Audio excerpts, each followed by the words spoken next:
배우 한소희가 모친의 사기 혐의 피속과 관련 채무 책임을 질 계획이 없다. 고 명확한 입장을 밝혔다. 정부 아토엔터테인먼트는 7일 공식 입장을 통해 어머니 신씨가 돈을 빌리는 과정에서 한소희 명의로 된 은행 계좌를 사용했다. 신씨는 한소희가 미성년자일 때 임의로 통장을 개설, 해당 통장을 한소희 몰래 돈을 빌리는 데 사용했다. 고 설명했다.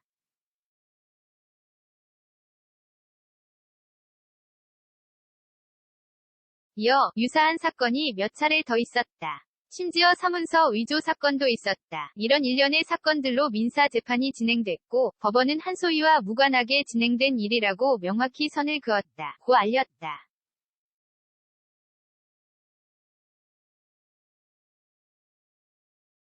한소희 측에 따르면 울산지방법원은 2021년 4월 8일 한소희 명의의 계좌를 이용해 돈을 차용했으나 그로 인해 한소희가 채무에 대해 연대 책임을 진다고 인정하기에 부족하며 이를 인정할 증거가 없다. 고 판결을 내렸다.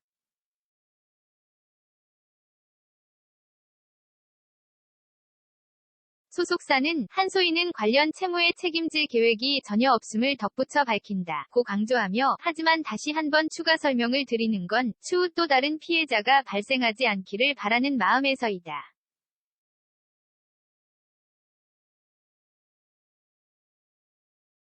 딸의 이름을 돈을 빌리는데 이용하고 그 딸이 유명 연예인임을 악용해 돈을 받아내려고 하는 일련의 행위를 원천 차단하기 위해서 라고 했다. 그러면서 엄마와 딸이라는 천륜을 끊지 못하는 게 사실이라며 본의 아니게 피해를 입으신 분들께 죄송한 마음이다.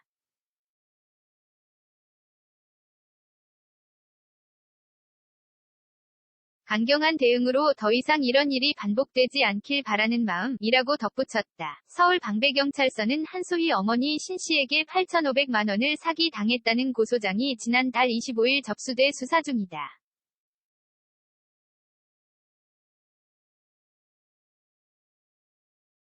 신씨는 지난 2018년 2월부터 2019년 9월까지 지인 B씨에게 고액의 이자를 주겠다며 8,500만 원을 빌린 뒤 갚지 않은 혐의다. 신씨는 6일 공개된 유튜버 이진호와의 인터뷰에서 미성년자니까 옛날에는 엄마가 통장을 만들 수 있었다.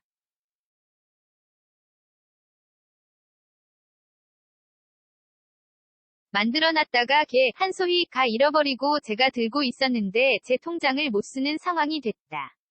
그래서 몇 달 동안 쓴 거였고 그러고는 안 썼다. 고 설명하며 시간 안에 제대로 못 갚은 것은 제 잘못이다.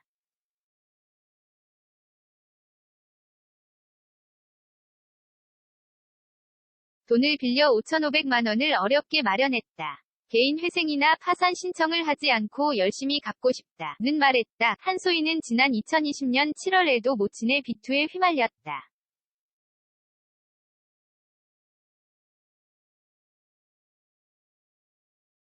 당시 블로그를 통해 5살쯤 부모님이 이혼을 하게 되어 할머니께서 길러주셨다. 20살 이후 어머니의 채무 소식을 알게 됐고 자식된 도리로 빚을 변제했으나 데뷔 후 어머니가 내 이름을 방패 삼아 돈을 빌린 후 변제하지 않았다.